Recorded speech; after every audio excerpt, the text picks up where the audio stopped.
Hey, good Tuesday morning, everybody. Welcome into the Volquest podcast. I am Eric Kane alongside Austin Price, Rob Lewis, and Brent Hubbs. Exterior Home Solutions makes this coverage possible. For a free estimate, pick up the phone and dial 865-524-5888, or you can visit them online at exteriorhomesolutions.com.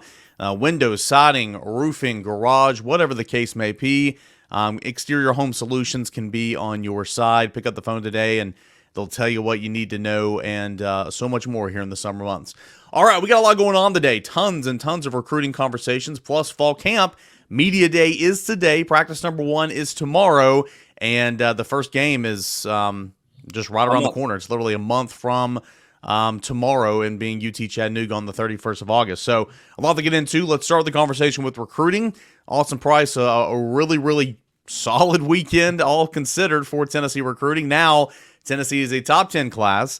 Tennessee is top 5 in the SEC. You pick up the commits from Shady Hayward, a longtime safety targets, and, of course, flipping Deshaun Brain from Oregon to Tennessee. Yeah, they're just outside the top 5 with on 3. They're inside the top 5 with 24/7, and they've done a really nice job of continuing to build on momentum all month long.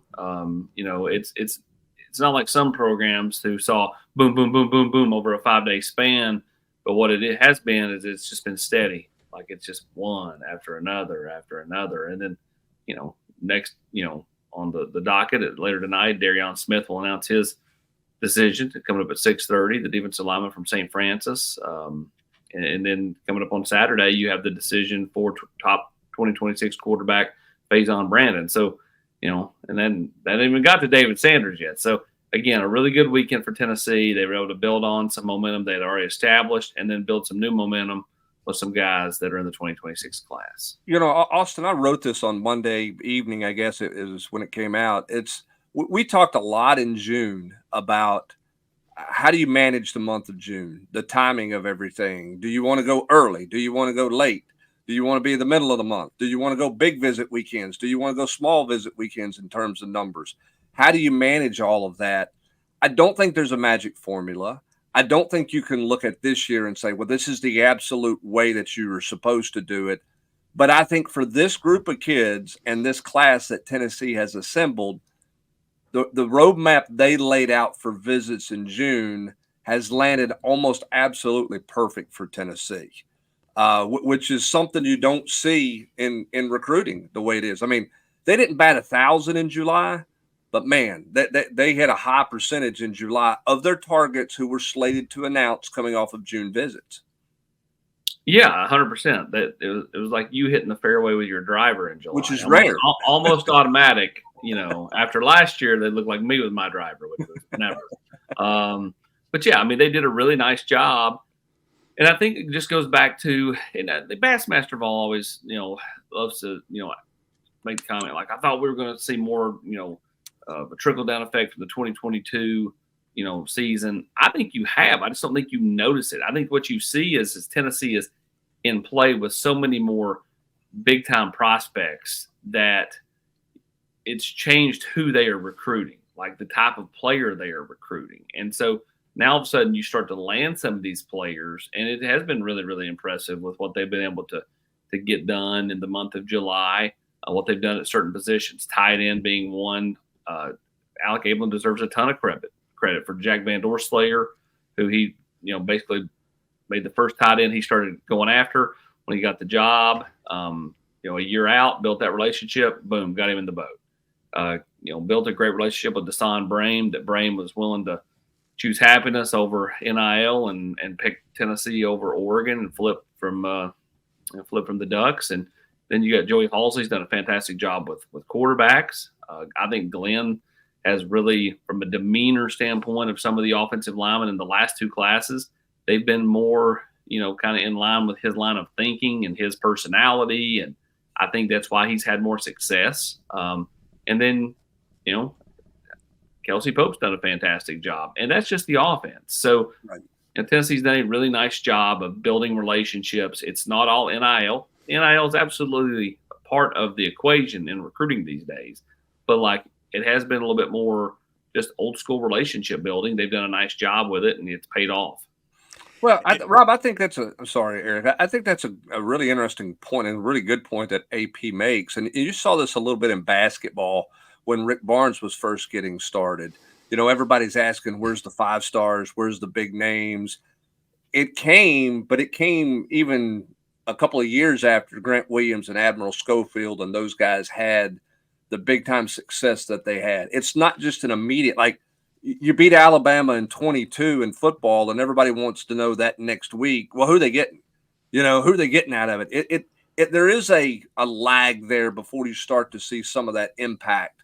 And you do feel like that Tennessee's swimming in different waters right now in recruiting because of what they've done over the course of the last 3 years compared to where they were just basically right after that first win, right? Or right after, everybody, they got a commitment from Nico. That means everybody's coming. It takes a little time for some of that stuff to happen.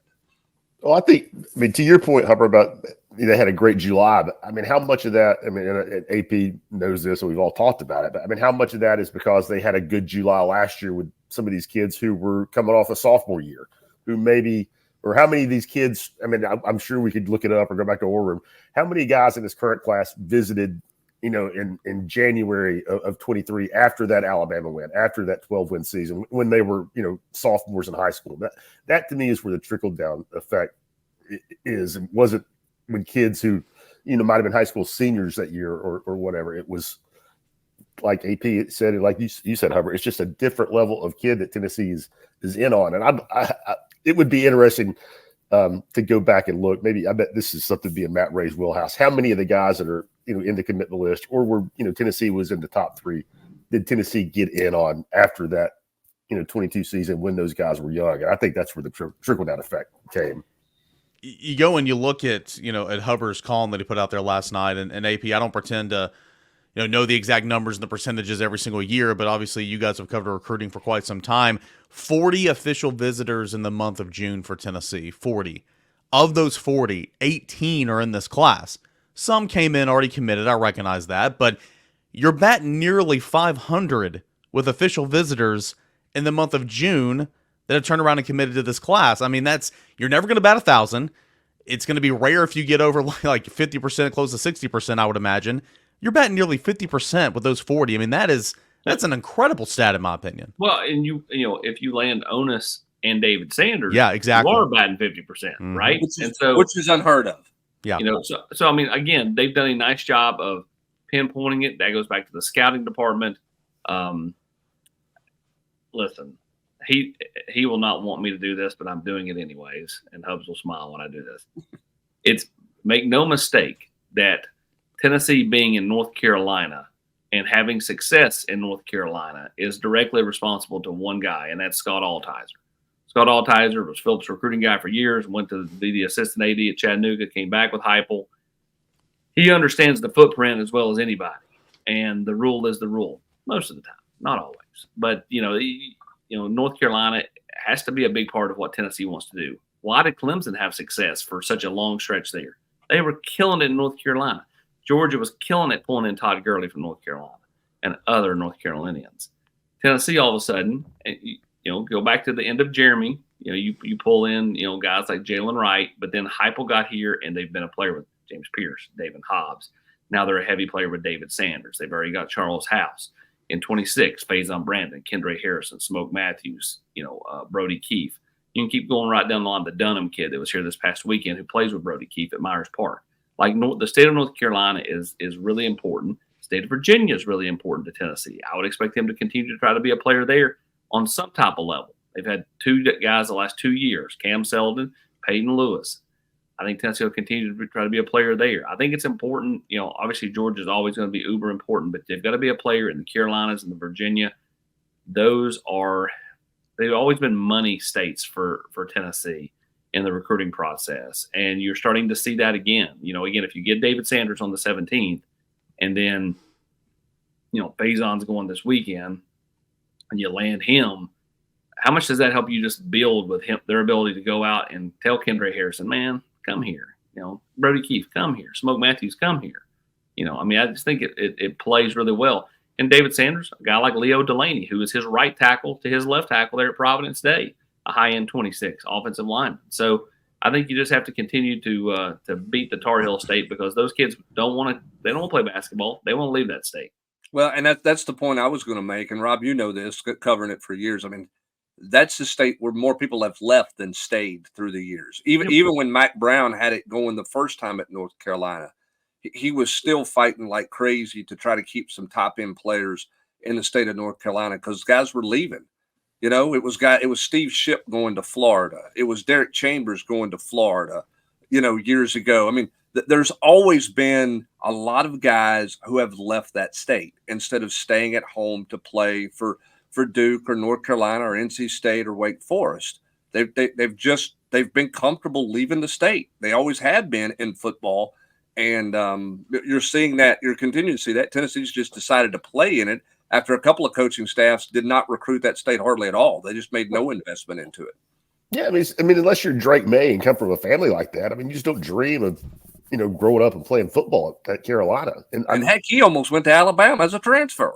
And you know, obviously, you know, you do grow up dreaming about playing basketball there if you're, you know, from the state. And it's a state, you know, it's got some big, you know, metropolitan areas, and Raleigh, Charlotte, you know, Greensboro, Winston-Salem, population Hickory is big. Hickory. But I mean, it's just, and they have, you know, football wise, they have never been, you know, no matter what the ACC has looked like, they have never been, you know, the top dog in that conference. And, you know, it's a state that's always produced, you know, solid amounts of talent. So and it makes all the sense in the world. It's easier to pull kids from there than even Virginia, even, because I mean, you look back. I mean, even back, you know, back in the day, Hubs. We'll pull out some names: Ahmad Brooks, Kai Parham. Those guys were harder to pull out of the state of Virginia, right? Like, even though like it made a ton of sense to go to Tennessee, who was having a ton of success at the time, they still stayed in state. But you still got to recruit the Commonwealth of Virginia. But part of that too in Virginia, I mean, you go to Virginia Beach from Knoxville, Tennessee. That's a pretty good haul. It's like going to the coast in North Carolina, where there's some players, but the Carolina stuff we're talking about.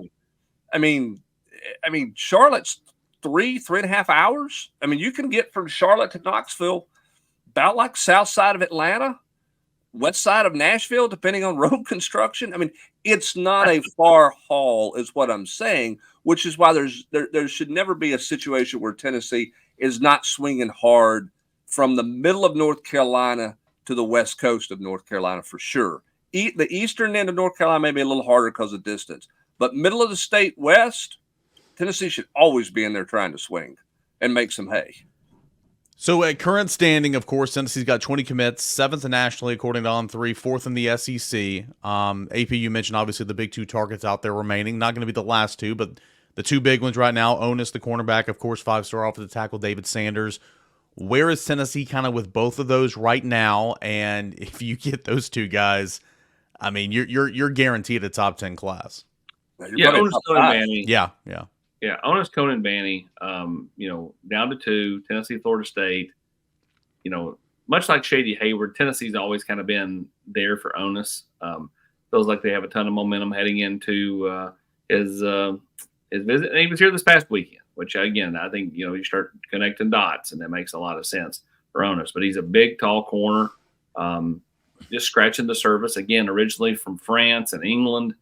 You know, kid that can speak 2 languages, you know, but I mean, he's a big kid, and if he can get the physical side of it figured out, then, you know, he's going to be really special in my opinion. So again, driven kid, you know, with just kind of an internal, you know, motor that Willie Martinez really likes, and Willie Martinez has done a fantastic job with him. Now, that was the hors d'oeuvres. Now let's get to the main course, that is David Sanders. And, you know, with David, I continue to feel like Tennessee's in a tremendous spot. The Sanders family has done a fantastic job of basically building a wall around David and shielding him from having to do a ton of interviews. He does a few when he's in person. You don't ever see him talk on the phone. They've done a fantastic job there. The mom and the dad have really, I think, knocked this recruitment out of the park. And, you know, I would be shocked if they do a lot of talking between now and the 17th. I'd expect them to be relatively low. I'd expect them to continue to talk to all the parties involved: Tennessee, Ohio State, Nebraska. I don't know how much they'll talk to Georgia, but it certainly feels like the the other three that will, they'll still hear, from those schools quite a bit. So, it's relationships hubs. He's built a lot of really good relationships here with Glenn Ellerby, with Josh Heupel, Kevin Pendleton, recruits in his class. Obviously, GMAC, George McIntyre talks to him a ton, but even a guy like Deshaun Brame talks to David Sanders quite a bit. And don't sleep on Nick Moore at Jeff County. Those two have been playing NCAA a lot, online. And, I think that he just feels really comfortable with the people at Tennessee. Well, and I think that goes back to his mom and dad and allowing him to go through the process the way that they have. It's been about him finding the comfort, because they've taken some of the grind out of it. Now the travel's a grind, don't get me wrong, but it's not been about doing a bunch of interviews. It's not been about, all the business side of things or whatever. So much of this has been about getting to know potential teammates and the city and where you're comfortable at, and what's important to you that way, in the relationships where the conversations are more friendship conversations, and they're not business conversations, so to speak. And I think you got to credit a mom and dad a ton for that, because they've let him be a kid going through the process, which is what you want in a world, Rob, where it's no longer kids' business. It's a full-blown business. He has a ton of support around him. That support has allowed him to be a 17, 18-year-old guy looking for his home for the next 3 years. And it's not about what something looks like on paper or this, that, and the other. And I credit the family for that, because they've done a really good job with him. Yeah, for a 5-star top, one of the top players in his position, it has been, obviously there's a lot of attention on it, but it's not been, hyperbolic, or there's not been, all these wild swings and disinformation and things. And I don't have a lot to add to what AP said, but just kind of watching it from the outside, for somebody with that level of scrutiny, that coveted, it has seemed pretty low key, at least in terms of all the, the hype around him. And Hub said this when it was almost like one family went down the ramp the other day at the stadium, the other one came up, and Hub said, and he hit the nail on the head, like, they are just good people. The Brandon family, the Sanders family, like, they are always big smile, very very kind of loving, greeting people. Like, I mean, they're just salt of the earth. Just seem like just good people, and I think that just jives with Josh Heupel, and I think that's why Josh Heupel has made such a big impression on both David Sanders and Faison Brandon. Before we shift gears to fall camp starting today, AP, where's Tennessee on a couple of flip candidates? Of course, you got Brame to flip from Oregon to Tennessee over the weekend. Perlotti's been rumored to Tennessee for a while, but now it feels like that might be slipping away. What about him? What about Morris? If not Morris, where does Tennessee go? Running back, and then, of course, some other offensive line targets in Josh Petty and Juan Gaston. Well, with Perlotti, I mean, again, he says all the right things and has said all the right things to Tennessee, but then, has never gotten the boat. So now he's taking this visit to USC, much like the Tennessee visit and the Florida State visit before that. You see, like, the whole, like, if you look at here at the RPM, like, flip to Florida State, flip to Southern Cal, flip to Tennessee. Guess what? He's not flipped anywhere. So, like, who knows what this kid's going to do? Georgia seems like they're going in a different direction, but they could always double back around to him. And I ultimately think that's kind of probably where he'd like to go. But at the same time, like, has the fact that they've kind of had their media pushing out there, he's not going to be in this class, he's not going to be in this class, has that turned him off to that? And does he actually eventually flip to one of these schools? We'll see. Who knows? He's kind of went quiet on a lot of people, including anybody trying to cover it. So we'll see on Jaden Perlotti. DeJuan Morris did not come in this weekend. And, until he does, it's hard for me to think Tennessee's a serious player there. They get him to campus at some point for a game this fall. We'll see. Maybe that changes. But right now, I'm going to tell you, like, Tennessee certainly would like to be a player. They'd love to flip him. And common sense said that, that flipping him from USC was going to be way easier than flipping him from somewhere else. Now, the question is, did he end up anywhere else this weekend? There's some chatter out there that he may have potentially ended up at Auburn. I've not been able to confirm that as of Monday when we taped this. And so we'll see what happens with DeJuan, but certainly a playmaker that, to me is top 2 player in the state behind George, and just a guy that knows what to do with the ball when he gets it in his hands. Austin, at the running back position, before you get to Juan and Petty right quick, if they can't get in play with Morris, and obviously, as you just pointed out and laid out very clearly where they are, is there a fall guy that pops on the screen, or is this a transfer situation? What do you think of them at that position overall right now? Well, I think they're, as far as the current roster, they're really inexperienced. You Right. have just a lot of players that have not played. Now, that could all change this fall if a bunch of them play, and all of a sudden you feel much more experienced at the position. What does Dylan Samson do? Does he leave after this year and try to go take his shot? At the NFL. Where's he at? Where's Cam Seldon at? Where's Peyton Lewis at? Where's Deshaun Bishop at? You obviously have Justin Baker coming in. You'd love to add a second. Tennessee always wanted the bigger back until that kind of ship sailed with Shakai Mills-Knight and Ousmane Kroma. Kroma, is an option at Auburn. Auburn's already got 2 backs committed. If they take Kroma, then all of a sudden Morris may be, a little more open to taking a visit to Tennessee. Obviously, he visited Auburn at the end of June. We'll see how all that plays out.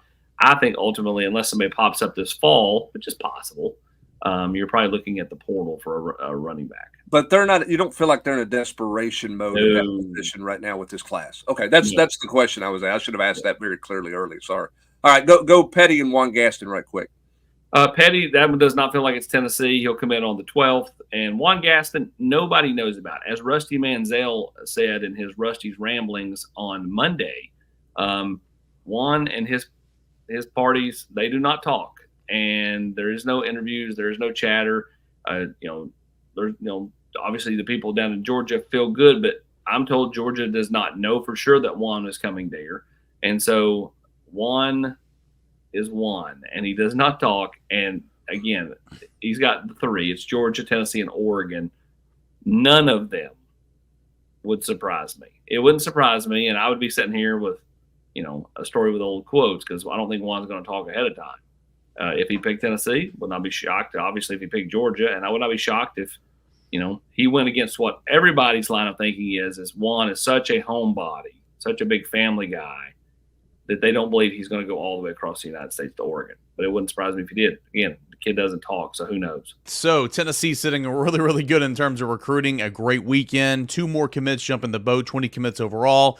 As it currently stands, Tennessee's number 7 in the country, number 4 in the SEC, and got a couple more targets that are set to come off the board in the coming weeks. So this class could very well get even better. And kind of reiterates what Josh Heupel said at Media Days a couple weeks ago, that this is the deepest, most talented roster. And of course, you get help from the transfer portal, you get help from development within your staff, but also, finding really, really good guys in the recruiting realm and bringing them in, signing them, and then developing them. So Tennessee recruiting, certainly a hot spot around the country right now.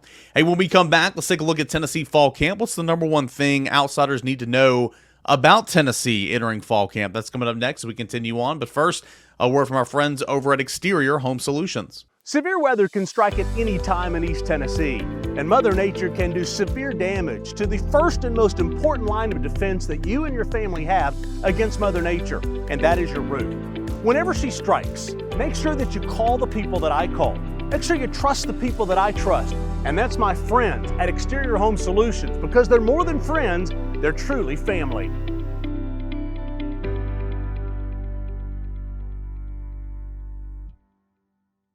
That phone number is 865-524-5888 for Exterior Home Solutions. You can also go online, check them out at exteriorhomesolutions.com. They've been local and trusted since 1999. That is Exterior Home Solutions. All right, so we've discussed a lot about Tennessee recruiting so far in the first half of the podcast. A couple of minutes here. Let's talk about Tennessee Fall Camp. Media Day is today. Going to see and speak to the coordinators, the head football coach, a ton of players. Practice number 1 begins tomorrow. We'll be out there for 6 periods, and we'll talk with some players and coaching members afterwards. But fall camp is here, and from an outsider's perspective, I know everybody listening to this podcast is probably members of the General's Quarters and all that. But we've talked about competition at left guard and secondary and all that all summer long. Brent, what's probably the biggest thing that people are paying attention to from an outsider's perspective, maybe from a national scale, with Tennessee beginning fall camp today? No, it's all about Nico, and can he do it? Can he be the guy? Is the hype real from a national? From a national storyline, that's what everybody's asking about this team. I think they know about the defensive line. I think there'll be some people who get into what is it, Rob? Into the baseball stats, or I forget how you say it. But when you get into inside baseball, I mean, there'll be some people asking questions about the secondary, but if you're talking about national people who are doing, a couple graphs on every team in the SEC, what to look for at fall camp, there's one name, and it doesn't even have to have his last name. It's Nico. That's what everybody's asking about right now. Or if somebody's coming in to write a feature, flying from out of town and paying for a hotel room for a couple of nights, they're not coming to write about left guard. I mean, they're coming to write about the number one prospect in the country, 2 years ago. Yeah. Is Mel Allen showing up for this? Hey, I love the baseball bunch, man. I love Mel Allen, but I really love the baseball bunch. It was awesome. It was.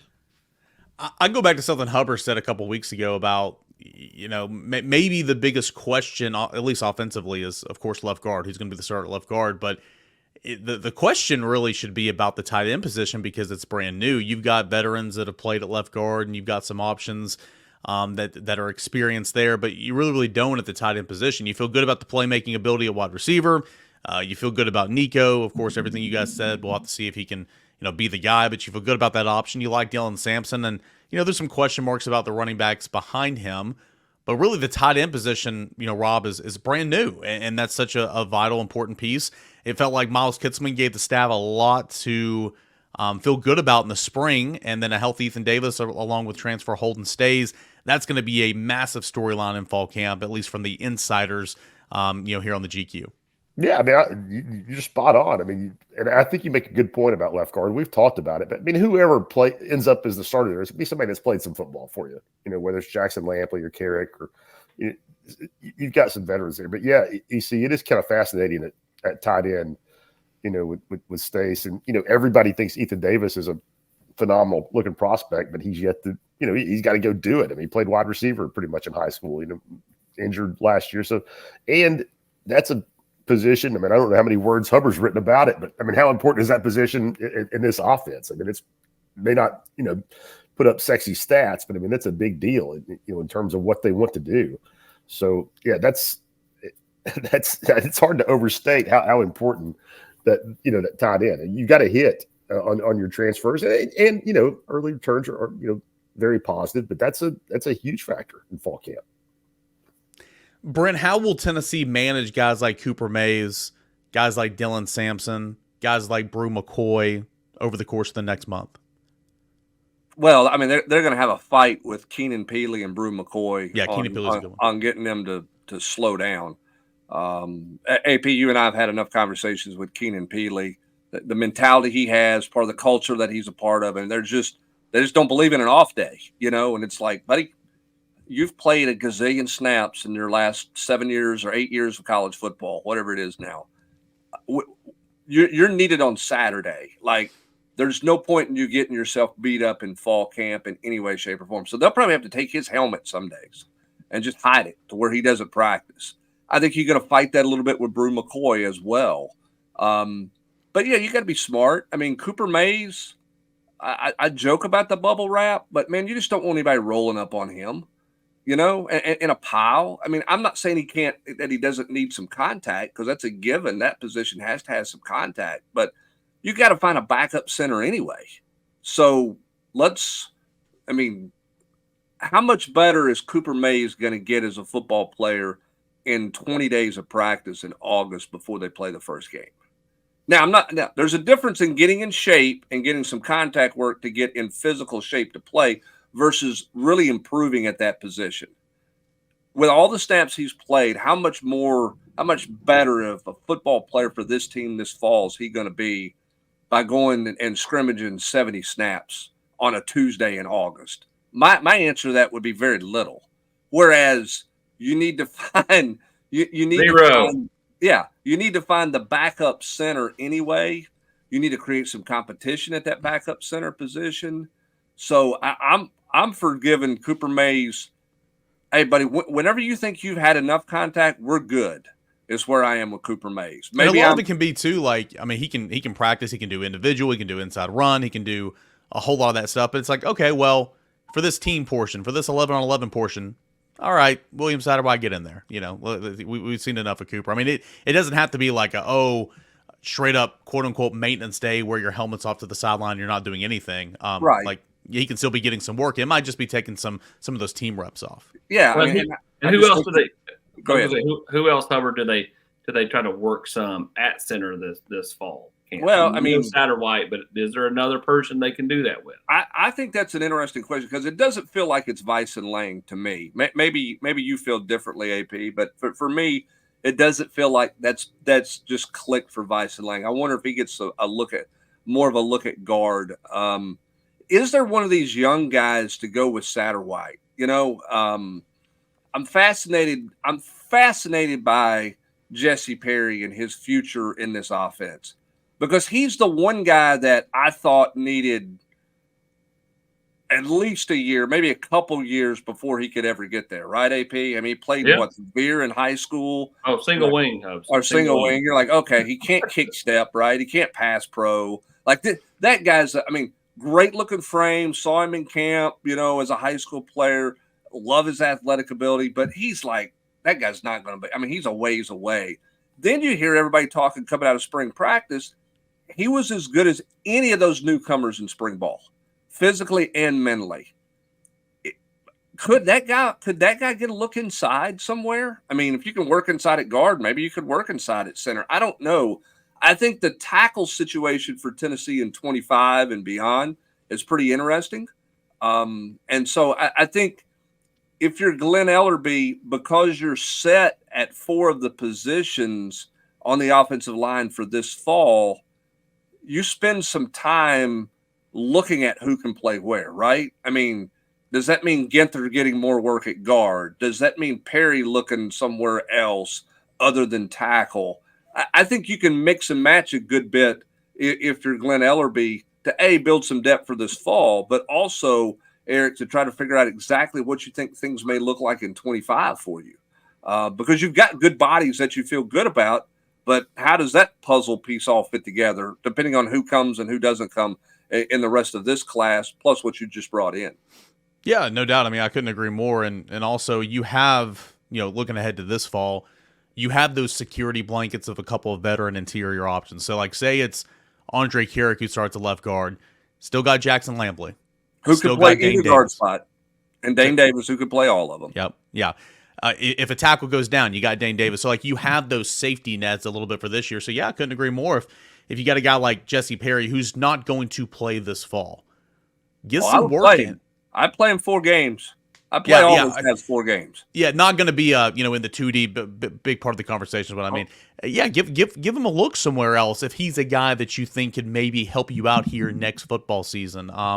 100%. I think it's a time to evaluate and experiment a little bit while still getting the reps for the guys that you know are going to play. The guys who you know you're going to count on up front is getting all that they can. AP, hold on, I'm trying to find my Hubs and Knees dictionary. What did I say wrong? You're laughing. No, my kids. I had Max marking, and my kids are down here doing cheerleading. It's great to be a Tennessee ball, and I'm like, what I'm so ready for my kids to go back to school. Did I? They're excited for the weekend, AP. This past weekend. No, like I've coined the phrase Austinese. So now you're talking about Jesse Perry, and I'm trying to figure out how that is that in the Hubs and Knees dictionary. You know. One other one on the offensive side of the football that I kind of, and again, this is same conversation, and we're not coaches, so we don't have all the answers to this, but you talked about how they'll kind of go about it with Keenan Peely on the defensive side, with Brew McCoy, Cooper Mays. A position to where you absolutely can't afford to have your top guy get dinged up is Dylan Samson at running back, right? Absolutely. But we've looked at years past where Jalen Wright was slow out of the gate because he didn't have a whole lot of contact in spring and in fall. And then last year he did, and I'm not saying everybody's different, but you saw the year that he had. That position, Austin and Rob, you need to get hit a little bit. You need to take contact so you don't fumble and all that. But at the same time, behind Dylan Samson, at least right now, full go, there's a lot of inexperience. And even when Cam Seldon is full go, still a lot of inexperience. I mean, I err on the side of caution. I mean, I know. I mean, it's in the perfect world. I mean, you mentioned the Jalen Wright thing where he had some ball security issues early, a couple of years ago.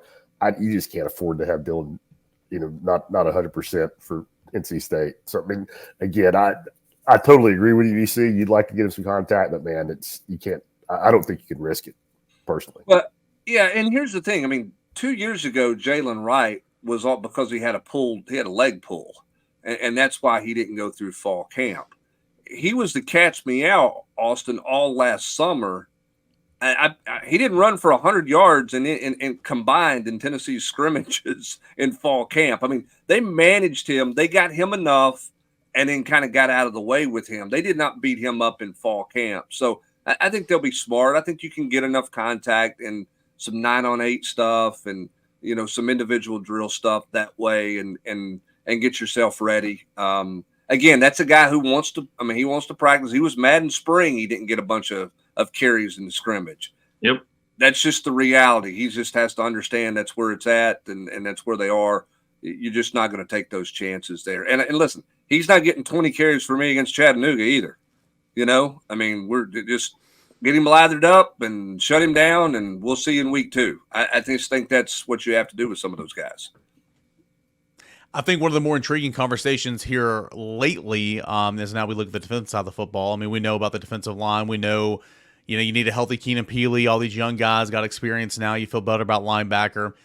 We've discussed the secondary ad nauseum and all that about how it's going to be brand new and everything. You have an idea of that pecking order at kind of entering fall camp at cornerback with Jamal McCoy, Ricky Gibson, McMurray, the transfer behind him. Where's Jordan Matthews? And then I think the conversation gets really interesting at safety. You have Andre Turrentine. You brought in Jacoby Thomas. You have John Slaughter. Will Brooks is very much a part of that conversation. And then at star, Jordan Thomas and Boo Carter. I think, Austin, that is another storyline heading into fall camp. Obviously, the secondary overall is, but what does that pecking order look like? Who do they trust in the back end at safety? And is it going to be any better than what it's been the last couple of years? I think that's going to be intriguing to say the least. Yeah, I mean, if Boo continues to progress, are they trying to get their best available on the field? And if that's the case, does it push Jordan Thomas back to safety to make their best combination? Mm-hmm. I think it's a great question. Great question. Where's Jacoby Thomas at? Does somebody take a step from spring to fall like a John Slaughter? Where's Will Brooks at? I know Vol fans don't want to hear about the walk-on, but he's somebody that Tim Banks trusts a lot. He's going to play. Do you think Tim Banks is not taking it seriously if Will Brooks is out there, AP? What's that? So do you think Tim Banks is not taking his job seriously if he plays Will Brooks? Yeah, correct. I mean, post. Yeah, that's the stuff that drives me nuts. But again, he's going to play. The question is, does he start? I think I would lean to probably not in the grand scheme of things, but we'll see how fall camp progresses. If the game started today, I'd say he probably would, but that's why you have the next 30 days to figure it out.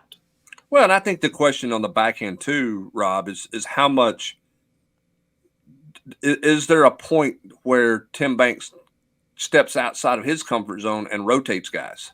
We saw Willie Martinez do that more at the cornerback position early in the year, and then obviously they dealt with injury. I mean, Slaughter had the foot, and then Kamal Haddon has the shoulder deal, but they were trying to play a rotation kind of too deep at corner. They were trying to play 4 corners in a game.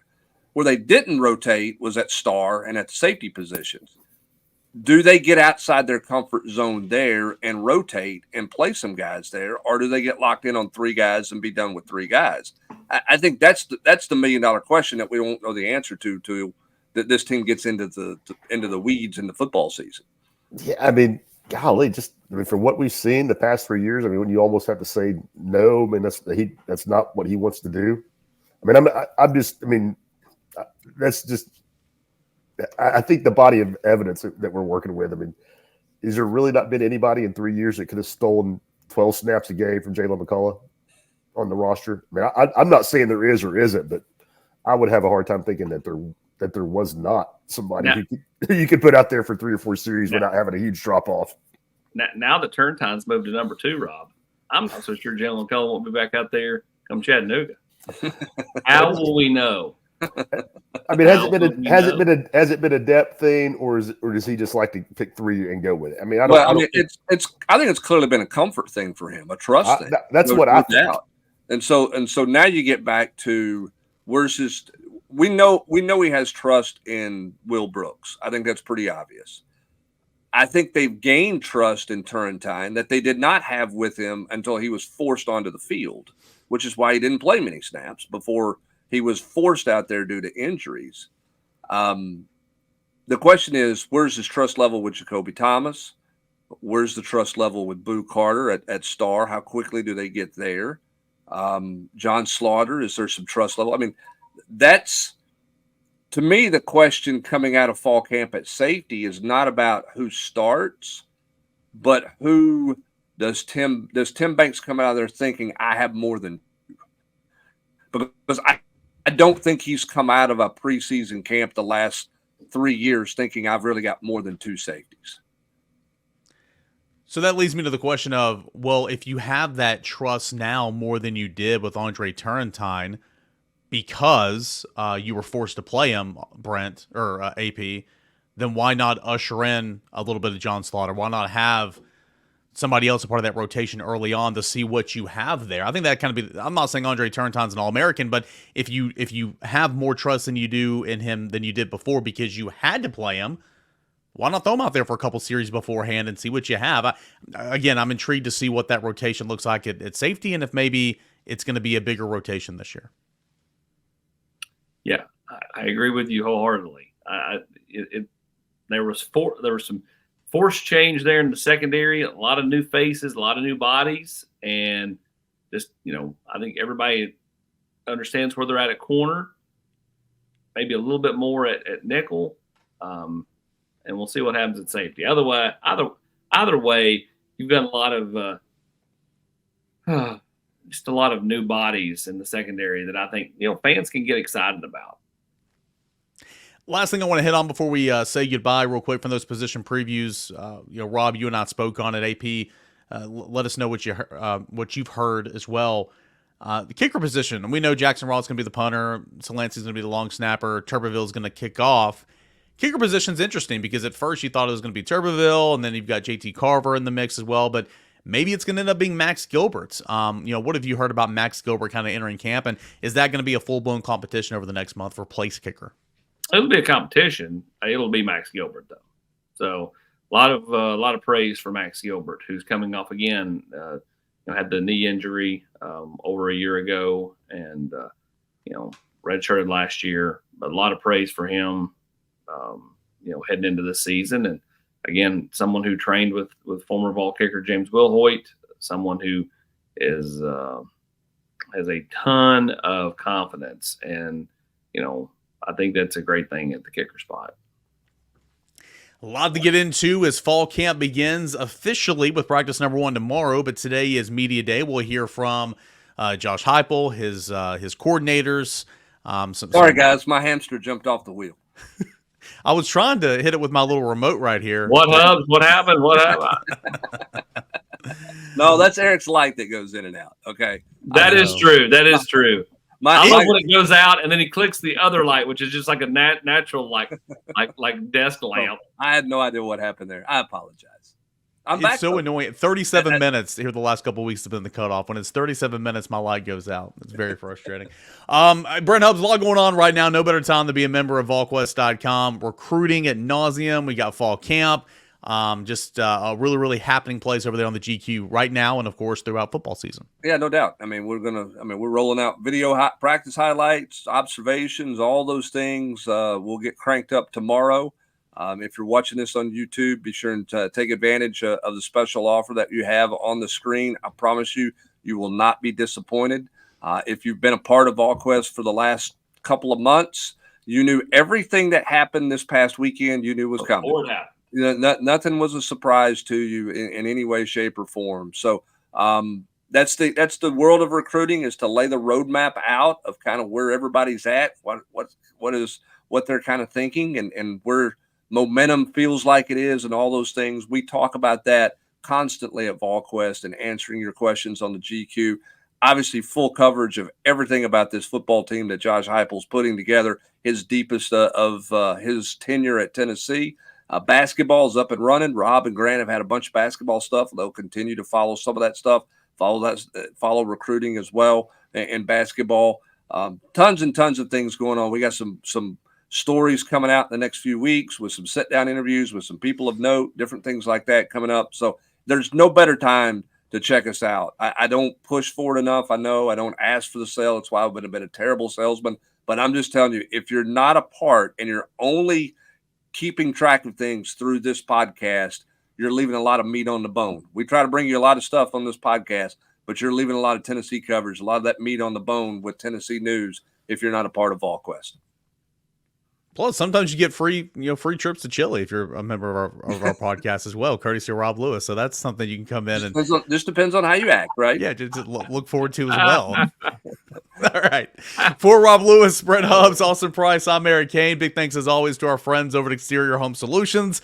That phone number is 865-524-5888 and online at exteriorhomesolutions.com. Appreciate you guys for being here, and we'll see what's in store for Tennessee Fall Football Camp, which begins officially today with Media Day. All that and more over at Volquest.com.